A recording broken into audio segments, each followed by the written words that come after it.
tapi aku ora merem-merem to, Mbak. Terima kasih Mas Jovan atas ilmu yang diberikan untuk hari ini.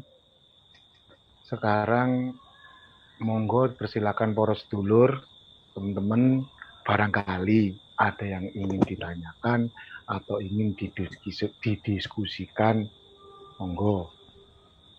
Saya duluan tanya, Mas Jovan. Ya, Kerkhof pemakaman Belanda yang paling tua usianya di Indonesia di mana, Mas ya? kalau ngomong yang paling tua ya, ini menurutku ya Mas ya.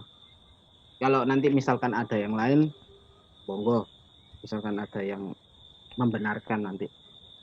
Yang tertua kalau menurutku sekarang sih ada di Batavia ya Mas, di Jakarta. Kalau menurutku. Di tempat ini ya, dianggap tempat berlabuhnya pertama kali itu ya. Ya, Oke. yang tertua ada di Batavia. Kalau yang paling jauh, Mas? Kalau Mas, untuk yang ngomong paling jauh aku di daerah Sumatera ada, di Aceh ada, di daerah Pulau Banda ada, di daerah Maluku ada, Sulawesi ada. Kalau untuk Papua aku belum pernah dengar sih. Tapi kayaknya yang paling jauh ya antara di kepulauan Maluku itu di Banda sama di daerah Aceh sama Sawalunto, daerah Sumatera. Oke, matur suwun. Saya cukup. Yang lain monggo. Yang lain barangkali Aku boleh bertanya nggak? silakan. Jadi kan sebagai, kalau ngelihat ke arah tadi Mas Jovan bilang kalau tertua itu di Batavia, menurut di sini itu kan pembahasannya kan Kerkhof ya. Kerkhof itu artinya makam juga, makam Belanda kan ya? Ya, Pemakaman Belanda kan ya. Tapi karena aku kecil dan besarnya di daerahnya orang-orang Betawi, suku Betawi, aku malah nggak pernah dengar Kerkhof, tapi malah dengarnya Kober. Itu sama nggak kira-kira Kober sama Kerkhof? Koper. Kober. Jadi ketika kita ada kuburan Belanda itu kita sebutnya Kober. Aku Mungkin malah baru tahu Kerkhof ini. mungkin penyebutan tiap daerah ya Mas ya. Mungkin penyebutan tiap daerahnya itu berbeda. Apalagi kan orang-orang pribumi kan mungkin ya nggak tahu lah Kerkhof. Sulit lah ngomong Kerkhof itu kan sulit toh. Mungkin Jadi adaptasi gitu ya bahasanya. diadaptasi lebih mudah dalam pengucapan dengan kata Kober. Oh, pantes ada namanya setan Kober itu. Iya mungkin. Makanya aku sempat pikir, oh Kerkhof ini Kober bukan ya? Karena Soalnya banyak kan ketaunya Kober. ya, soalnya Kerkhof kan bahasa Belanda toh. Kan dari jurnal-jurnal atau penelitian orang-orang Belanda toh. Jadi kan ini penyebutan dalam bahasa Belanda. Mungkin orang-orang pribumi nyebutnya paling ya makam ataupun ya dengan bahasa mereka Kober sendiri itu mungkin bisa. Soalnya masuk KBBI si Kober ini juga ternyata. Artinya itu makam, artinya makam. Tapi konotasinya lebih ke arah Belanda. Mungkin singkatannya Kubulan Belanda Raya, makanya Kober. bisa jadi. Ya itu bisa jadi. Ya. Oke, kira-kira itu aja sih aku cuma tanya aja, keren sama atau ternyata beda. Oke, Ya, terima kasih Mas AMS, Ya. luar biasa Mas Jar. Luar biasa. Kembali kasih orang. Tolong jagain Fadel ya di sana. Siap. Padahal udah yang jaga di sana kok. Tidak terkasat mata. Lanjut, yang lainnya barangkali beri pertanyaan. Kenapa kok kalau aku main-main Mas Jovan ya aku aja lah ini yang tanya ya. Kenapa ya Mas Jovan kalau aku main-main di di Kerkop Peneleh itu kok banyak yang lubang. Apakah itu dicuri oleh orang-orang pribumi atau memang diselamatkan oleh ahli waris kuburnya masing-masing? Kalau yang aku juga pernah dengar, pernah diskusi sama teman-teman dari sejarawan Surabaya juga yang sering ke Peneleh. Jadi emang ada sih tindakan untuk pencurian atau pembobolan makam itu pada dulu-dulu sebelum akhirnya gimana ya, sempat ada emang dibobol. Jadi kan pemakaman Belanda Peneleh ini kan yang di Surabaya ini tutup tahun 1967 hingga akhirnya kan menjadi suatu kawasan yang dulu bagi orang-orang Surabaya mungkin kawasan hitam lah, dibuat ya gitu-gitulah ataupun mana. Tapi kebanyakan sih emang udah dipindahin sama ahli warisnya. Kadang ada yang dibawa langsung ke negeri Belanda ataupun kadang ada yang langsung dipindahin ke Kembang Kuning, di makam Kembang Kuning yang lebih baru. Kalau Mas Jovan bicara masalah tentang wilayah hitam, ya ini juga jadi pertanyaan buat saya. Kenapa setiap kuburan Belanda dan kuburan Cina pasti kok jadi wilayah hitam? Dan di mana di situ prostitusi, perjudian marak di sana. Ya gimana ya? Ya mungkin karena tempatnya udah lama nggak dipakai, terus gelap, nggak ada penerangan, dan jarang pun orang ke sana malam-malam juga. Ngapain tuh ke kuburan malam-malam? Ya mungkin ini menjadikan suatu ladang baru ya buat orang-orang yang bergelut di dunia hitam itu, ataupun biasanya dibuat untuk hal-hal yang negatif lah. Sebenarnya sih kalau bisa ya janganlah dibuat kayak gitu, ya nggak ilok lah, ya nggak sepantasnya lah, masa berbuat yang seperti itu di makam ataupun gimana, nggak ada tempat lain apa. Sebenarnya ya dari pengaruh juga sih, pengaruh lingkungan juga sih, dan juga tempat yang udah lama nggak dipakai ini kan membuat suatu kesempatan tuh bagi orang-orang.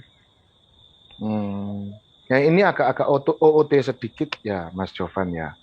Di Indonesia atau di Nusantara ini kan bukan cuman Belanda ya yang menjajah kita. Ada Jepang juga.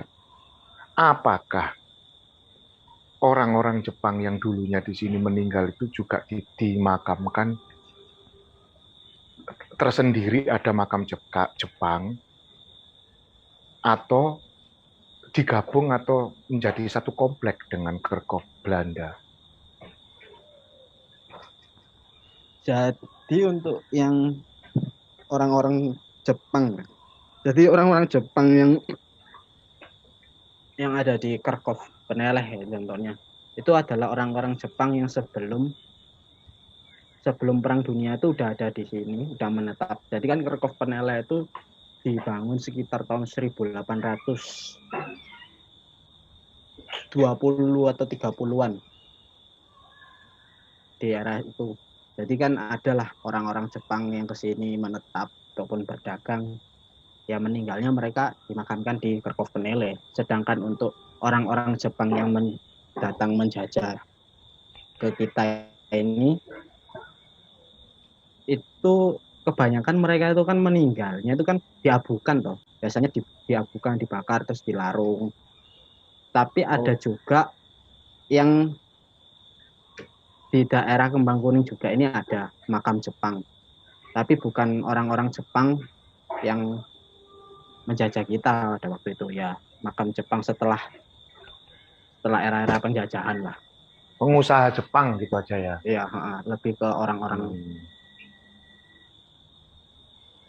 Ya, yang lain tanya, barangkali ada. Jangan bertanya, kalau dilarung apa abunya ditaruh di gua Jepang sehingga gua Jepang jadi bahan pembicaraan seperti ini, jangan ya.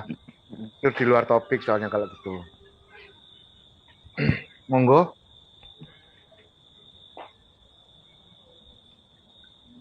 Mas Tian barangkali.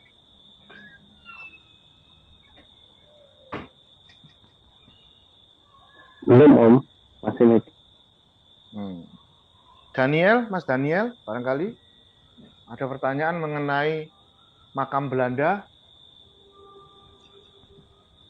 Ya, Om.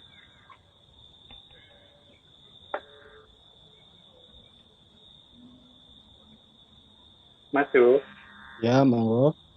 iya Mas mau tanya, alasan penilai dipilih jadi tertop itu kenapa ya? Kenapa? Alasan apa daerah penilai itu dijadikan kompleks Kerkop itu di zamannya waktu itu alasannya kenapa?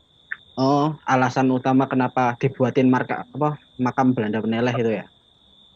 Benar. Alasannya itu karena yang pertama pemakaman Belanda pada waktu itu di Surabaya, yang di daerah Kerembangan itu sudah penuh dan tanahnya itu juga udah sering tergenang air. Maka akhirnya pemerintah kolonial Hindia Belanda mikirlah mau buka lahan makam gimana, kan lagian gereja udah juga nggak dibolehin, terus yang di pemakaman Kerembangan udah penuh, akhirnya dibuatkan ke makam Belanda Peneleh ini. Ya dibuatin itu ya gara-gara tanahnya itu udah nggak cocok dibuat pemakaman, sudah kepenuhan, ya akhirnya ya udah diputuskan aja lah kita buat makam baru dengan menelan biaya sekitar 20.000 gulden kalau nggak salah untuk membuat makam baru di Peneleh. Dan letaknya pun juga ditaruh di luar kota, di luar tembok kota. Jadi makam Belanda Peneleh itu di luar tembok kota ya, kan di dalam kota. Sedangkan yang di Kerembangan itu kan sudah masih udah di dalam tembok kota tuh, mau digusur kan itu akhirnya dibuat untuk bangunan baru. Asal tahu aja Mas Andrea, dulu Surabaya pada waktu itu kotanya atau pusat keramaian atau pusat metropolisnya itu ada di daerah Kota Lama, yaitu di daerah Kembang Jepun, Perak, sampai ke Tugu Pahlawan itu. Makanya Mas Jovan tadi ngomong kalau Peneleh letaknya di luar tembok kota, gitu loh. Kan juga menghindari penyakit juga toh, kenapa kok dibuat di luar tembok kota kan, biar nggak terjadi wabah-wabah lah. Nah itu fungsinya gitu sih, biar enak aja dan juga dibuat lebih tertata, lebih rapi.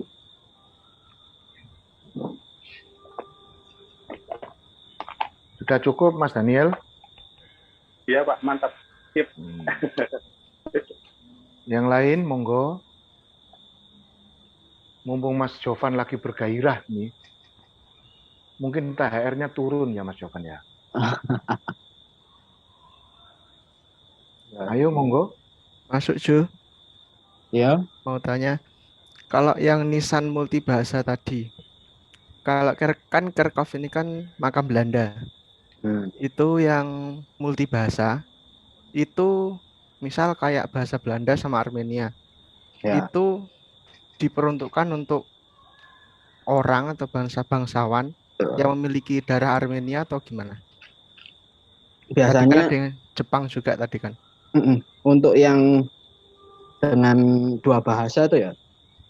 Jadi kan ini kan makam Belanda tuh, makam yang istilahnya ya pada waktu itu kan orang-orang kolonial lah, orang-orang Belanda, orang-orang. Jadi sebenarnya di era-era kolonial itu banyak orang-orang luar negeri yang masuk ke sini itu selain dari orang-orang Belanda sendiri.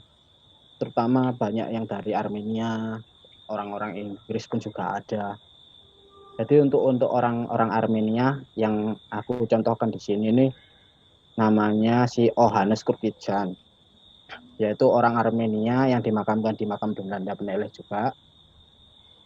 Dia itu asli, bukan bangsawan ataupun apa. Jadi di makam Belanda Peneleh ini udah nggak ada untuk hierarki sosialnya, dimakamkan di makam Belanda Peneleh ini udah nggak ada hierarki sosial. Jadi orang-orang yang misalnya Eropa, orang-orang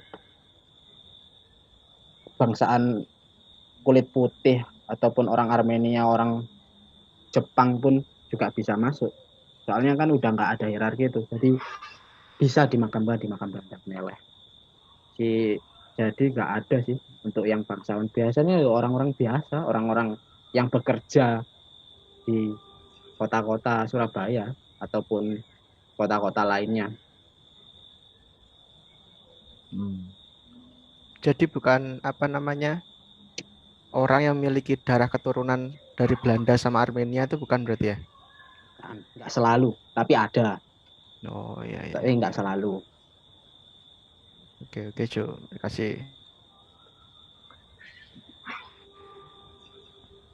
Nah, yang lainnya ada waktu sekitar kurang lebih 10 menit sebelum ini saya akhiri, kasihan nanti rekamannya panjang.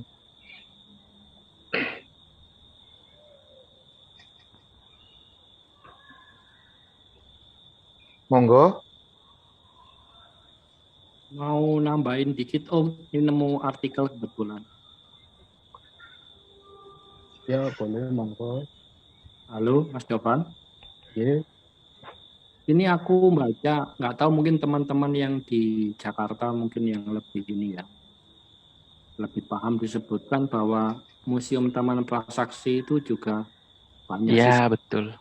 kuburan tua peninggalan Belanda. Dan lucunya di sini ditulis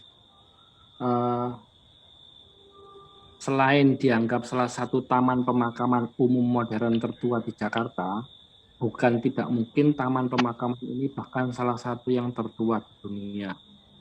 Lebih tua ketimbang pemakaman yang di Singapura, Fort Canning Park, Gore Hill Cemetery di Sydney, di Perancis Lajes Cemetery, di Cambridge Mount Auburn Cemetery, bahkan yang di Washington DC. Wah, ini pripun Mas Jovan? Aku mau nambahin dulu, boleh nggak Mas Gedu? Oh, boleh, silakan. Nah, ya, jadi itu juga sebenarnya tadi aku research kan sebelum itu pas banget ketemu sama waktunya Mas Gadu. Waktu pertanyaan Mas Gadu bilang menanyakan tertua di mana kan, aku nemu artikel nih ternyata. Ya itu benar, ternyata Mas Johan bilang kan kayaknya di Jakarta sepengetahuannya Mas Jovan kan. Dan ternyata malah bonusnya adalah ternyata tertua di dunia. Terus kalau aku lihat di Tirto ID juga ternyata dia punya infografis. Di sini jelasin juga kalau salah satu penyebabnya itu aku setuju banget sama yang Mas Jovan tadi jelasin bahwa awalnya kan ada endapan lumpur di kanal-kanal kan.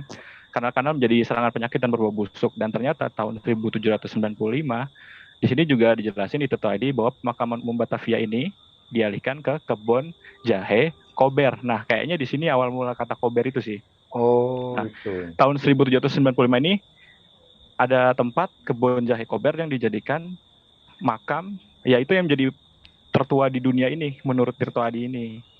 Akhirnya tapi pada tahun 1975 itu mungkin udah 200 atau sampai 300 tahun setelahnya lah ditutup kemudian kebun jahe Kober ini, dan sekarang jadi Museum Prasasti. Nah, mungkin citra Kober pertama kalinya ini kali ya. Jadi untuk orang-orang Batavia kesannya tuh kuburan Belanda Kober, meskipun orang-orangnya juga belum teredukasi dan nggak semuanya tahu bahasa Belanda, bahwa makam Belanda itu namanya Kerkhof tadi itu. Dan mungkin tahunya Kober. Kayaknya mungkin di situ sih. Udah kira-kira itu sih. Terima kasih. Iya. Luar biasa sekali ya. Jadi kita tahu bahwasanya ada di Jakarta itu salah satu Kerkhof atau makam Belanda ya tertua di dunia. Iya, menurut riset begitu. Ya, makam Belanda tertua ya di abad 17. Sebenarnya mungkin ya kalau menurutku ya mungkin karena ini wilayah koloni kan ya. Mungkin di Eropa mungkin bentuk makamnya belum seperti yang kayak di Indonesia ataupun di wilayah koloni pada waktu itu ya. Tapi sebenarnya sih hampir sama sih. Yang antara di bentuk-bentuk makam di Eropanya sama yang ada di wilayah koloninya. Jadi mungkin yang disebutkan tertua ya bisa jadi tertua emang. Tertua untuk di wilayah koloni mungkin ya. Ataupun kalau tertua di dunia ya bisa juga secara nisannya ataupun secara rangka tahunnya yang meninggal di sana. Kan kota Batavia pada waktu itu kan kota besar juga. Kota yang dianggap sebagai kota terindah di timur pada waktu itu.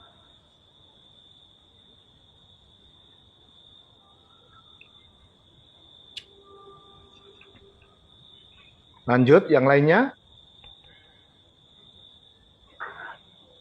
Izin nanya Monggo, Mas Dian. tentang simbol-simbol yang ada di prasasti di nisan makam-makam itu, Om.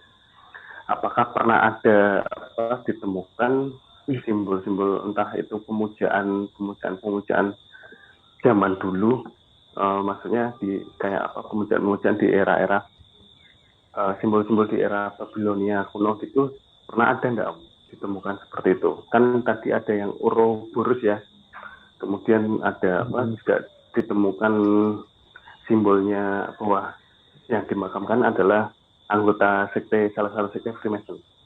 Apakah pernah ada entah itu simbol Zoroaster atau yang lainnya seperti itu di Indonesia, Om? Jadi emang simbol-simbol ini memang simbol-simbol yang terinspirasi dari era-era peradaban kuno. Nah,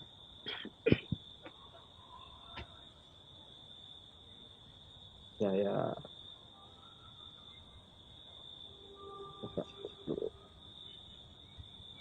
Jadi nggak ditemukan yang lain ya selain yang Freemason itu ya, Ju?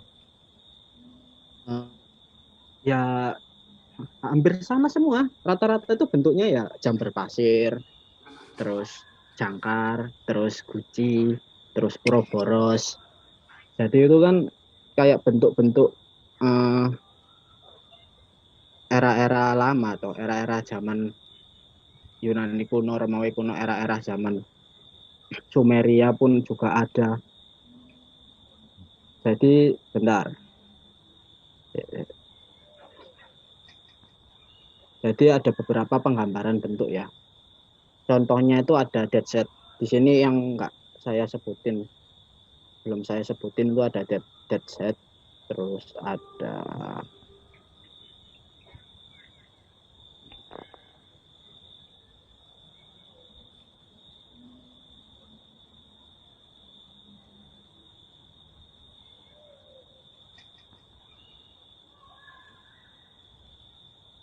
Ada apa, Ju? bentar Om. Aku lagi buka contekan. Ada dead set, ada cherubim, terus ada urn, dan juga ada willow tree. Jadi dead set ini kan yang berarti tengkorak, jadi skull toh. Pada nisan-nisan Belanda biasanya dead set ini bisa ditemui dengan variasi bentuk yang paling sering ditemukan ini bersama dengan skeleton, tulang manusia. Jadi bagi orang-orang Eropa abad ke-17 ini kematian yang ditandai dengan membusuknya daging dan hanya tersisa tengkorak dan tulang belulang merupakan salah satu bagian dari siklus kehidupan yang harus dihadapi. Dead set ini juga simbol peralihan kehidupan, kematian, dewa kematian, dan juga waktu. Dalam agama Buddha, dead set yang berlumuran darah menyimbolkan kematian, merupakan atribut Yama, sang dewa kematian.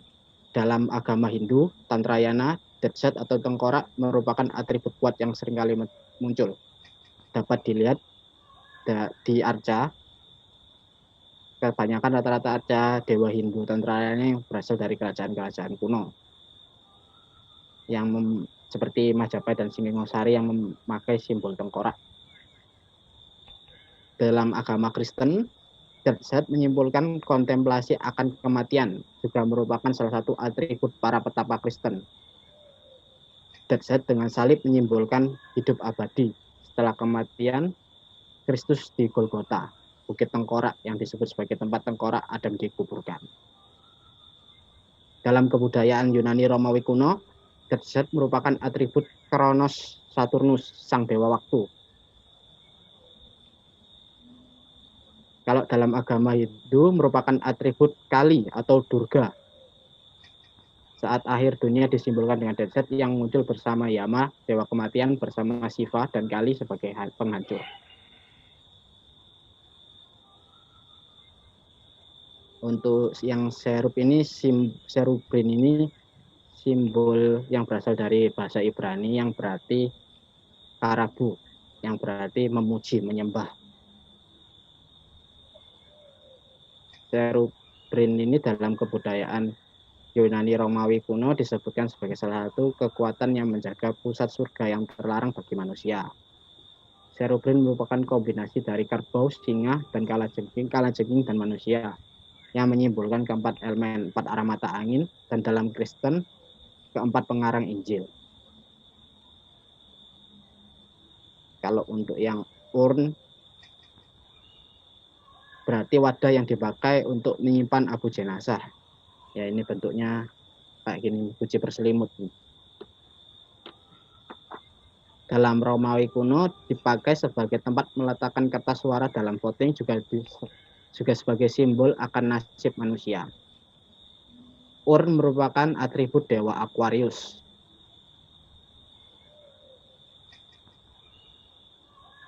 Untuk yang willow tree ini the tree of life atau pohon kehidupan yang pada waktu itu populer di masyarakat Eropa pada abad ke-18.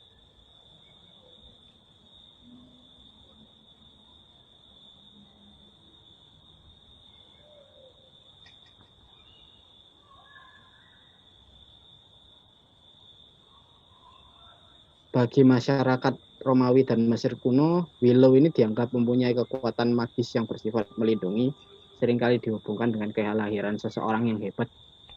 Misalnya dalam cerita Mesir kuno, Musa digambarkan ditemukan di Sungai Nil dalam keranjang yang terbuat dari daun willow. Dalam agama Kristen, daun willow sering dipakai untuk mengganti simbol daun palma. Bagi masyarakat Yunani ataupun Romawi kuno, daun willow disucikan bagi Dewi Europa, sekaligus juga merupakan atribut dari Artemis. Dalam kebudayaan Yahudi, willow menyimbolkan kesedihan dalam pembuangan di Babylon. Dalam perayaan Feast of Tabernacles yang disebut Hari Willow. Ya, terinspirasi sih dari beberapa cerita-cerita ataupun mitologi dahulu untuk ragam-ragam hias ini. Ya, maknanya sih intinya tuh ya ingat tentang kematian sih. Begitu. Tapi gini, tanya lagi ya. Apakah makam Kerkhoff di salah satu nisan itu pernah ditemukan seperti ditandai, misalkan kayak ke arah era-era pertengahan ya, ketika orang itu dianggap oleh masyarakat dianggap sebagai penyihir, biasanya dimakamkan dengan tanda sesuatu. Apakah di Kerkhoff juga ada seperti itu? Contohnya misalkan, kehidupannya dulu adalah pembunuh, biasanya ditandai dengan apa gitu? Apakah ada seperti itu? Kalau itu aku belum tahu ya, aku nggak tahu kalau yang itu. Tapi aku pernah dengar tentang isu-isu makamnya Jan Pieter Zoon itu karena dia seorang pagan dimakamkan berdiri. Pernah dengar aku kalau yang itu. Tapi itu belum dibuktikan lagi ya. Nanti bisa dibuktikan sendiri atau gimana kalau ada yang tahu. Karena aku juga belum menggali lagi tentang Jan Pieter Zoon yang seorang pagan dimakamkan berdiri itu. Oke, siap.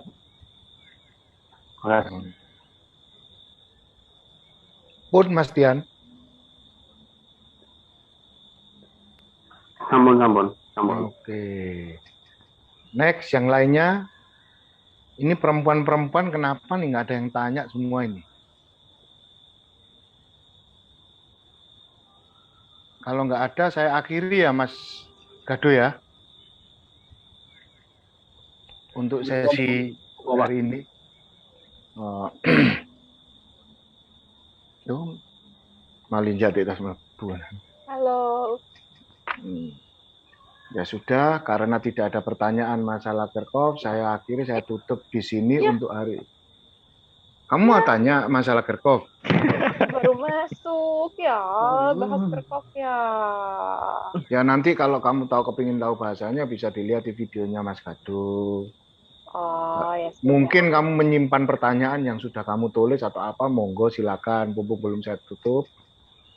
Hmm, tadi dibahas nggak soal apa namanya lapisan-lapisan di dalam kerkopnya? Nah, itu Jo. Ada Apa tadi tadi dibahas? Lapisan-lapisan apa? lapisan-lapisan di kayak botol itu lo malu Jo. Oh, itu tak metode penguburan tak. Mm-mm. Jadi metode penguburan kan ada 3 kan. Ada art graven yang ditimbun langsung dikasih nisan di atasnya. Mm-mm. Ada grave kelder ini yang dinding lubangnya dikubur, digali, terus akhirnya dilapisi dengan bata sehingga membentuk semacam relung-relung ruangan-ruangan nanti yang tujuannya untuk mencegah tanah ini terkontaminasi oleh jenazah yang terurai. Mm-mm. Dan pemakaman jenis ini dapat menampung lebih dari 1 jenazah biasanya. Satu keluarga berarti ya? Kadang 1 keluarga. Kebanyakan sih 1 keluarga. Ya biasanya mausoleum lah kalau 1 keluarga itu. Ya mausoleum itu pakai grave kelder. Kalau burkelder hampir sama dengan grave kelder. Cuman ada beberapa tempat yang nanti bisa disewakan. Tergantung dari persetujuan dari ahli waris yang dimakamkan. Gitu. Berarti kalau dalam sistem penguburan orang-orang Belanda gitu, mereka juga mengenal sistem tanah wakaf gitu nggak sih? Mengenal apa? Kan, Ulangi. Kalau kayak kita kan ada tanah wakaf tuh, kayak tanah yang dibeli khusus untuk kayak seluruh keluarga nanti dikuburinnya di tanah itu gitu. Nah kalau misalkan kayak di pemakaman Belanda gitu juga kah? Ada, ya ada. Ada. Biasanya kan beli tanah dulu. Terus misalkan meskipun mereka belum pada meninggal semua, beli tanah dulu dan nyiapin 1 peta nih buat mausoleum buat semua keluarganya nanti. Dan nanti ahli warisnya aja. Nanti misalnya yang meninggal si bapak dikuburkan di situ, terus ibunya dikuburkan di situ. Nanti kan ahli warisnya turun ke anak, turun nanti ke saudaranya, sampai akhirnya ke cucu-cucunya itu, sampai nanti cucunya bilang kalau mengizinkan untuk disewakan untuk orang lain ya nggak apa-apa. Tapi kebanyakan kalau untuk mausoleum selalu keluarga, nggak sama orang lain. Kalau untuk yang burkelder ini biasanya nggak bentuk mausoleum lah, ya bentuk kayak biasa, ada relung yang model relung biasa gitu. Terus kalau untuk pemakaman Belanda tertua di Pulau Jawa lah, itu di mana? Tadi sempat dibahas ya, yang paling tua itu di Taman Makam Prasasti, Batavia sana. Sedunia itu. Sedunia. Oh gitu. Oh, wow. Oke. Jadi kalau yang tertua kan sebenarnya sebelum di Taman Makam Prasasti itu ada di Museum Wayang. Dulu itu kan sempat jadi gereja Portugis itu ya? Gereja bukan gereja. Kalau nggak salah gereja Portugis kalau nggak salah ya. Kalau salah itu bisa dilihat lagi lah. Kalau nggak salah sih saya ingatku gereja Portugis, tapi ada yang ngomong gereja Belanda kalau nggak salah. New Holland Kerk kalau nggak salah. Gerejanya orang-orang Belanda. Jadi dulu sebelum dipindahin ke Taman Makam Prasasti itu di situ di Museum Wayang itu. Ya di Museum Wayang di Kota Tua itu. Oh berarti pas pada saat yang sebelum dipindahkan, apakah makamnya di situ udah banyak atau pas ketika dipindahin ke Taman Makam Prasasti itu ya jumlahnya jadi semakin banyak atau gimana? Ya udah dipindahkan udah banyak berarti dari kapasitas di gereja itu kan udah banyak tuh, akhirnya kan dipindahin ke Taman Makam Prasasti itu. Berarti semua yang di Taman Makam Prasasti itu semuanya itu dari Museum Wayang? Ya, tapi nggak semua sih, ada yang sempat ketinggalan sisa-sisa. Waktu itu sempat Museum Wayang itu ada kok beritanya, sempat dibongkar di tahun 1930-an lah sama orang-orang Belanda waktu itu. Masih ada sisa-sisa makam-makam orang, masih ada bentuk-bentuknya itu. Sebelum akhirnya direnovasi lagi, dihilangin itu semua. Nah, itu kan kalau nggak salah di Museum Wayang itu kan ada nggak tahu ya, itu cuma nisannya doang, apa emang bener kan si Jan Peter Zunkun itu kan di katanya disemayamkannya di situ ya, apa dimakaminnya di situ. Ya. Nah, itu kenapa dia nggak ikut keangkut ke Taman Prasasti? Kan itu cuma nisannya, maka mayatnya Berarti nggak tahu ada yang kemana.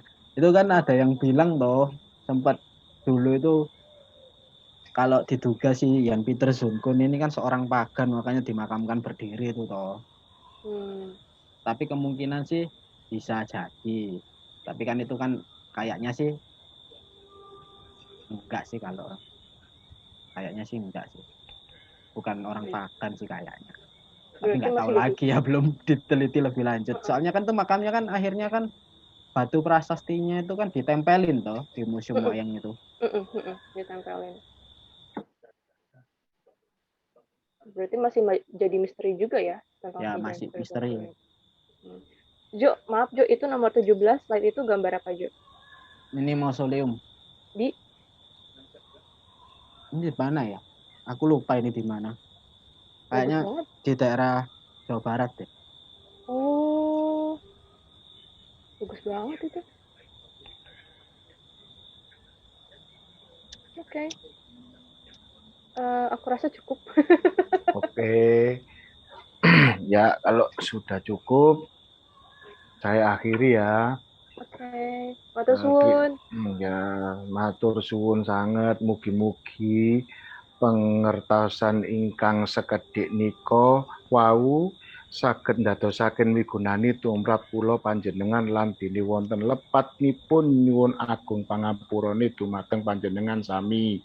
Mugi-mugi kula panjenengan dados tiyang migunani lan saged dados tiyang ingkang sadar eling yen awake menungso kanthi sesanti Suradira Jaya ningrat lebur dening pangastuti. Wabillahi taufik wal hidayah. Wassalamualaikum warahmatullahi wabarakatuh. Waalaikumsalam warahmatullahi wabarakatuh. Waalaikumsalam warahmatullahi wabarakatuh.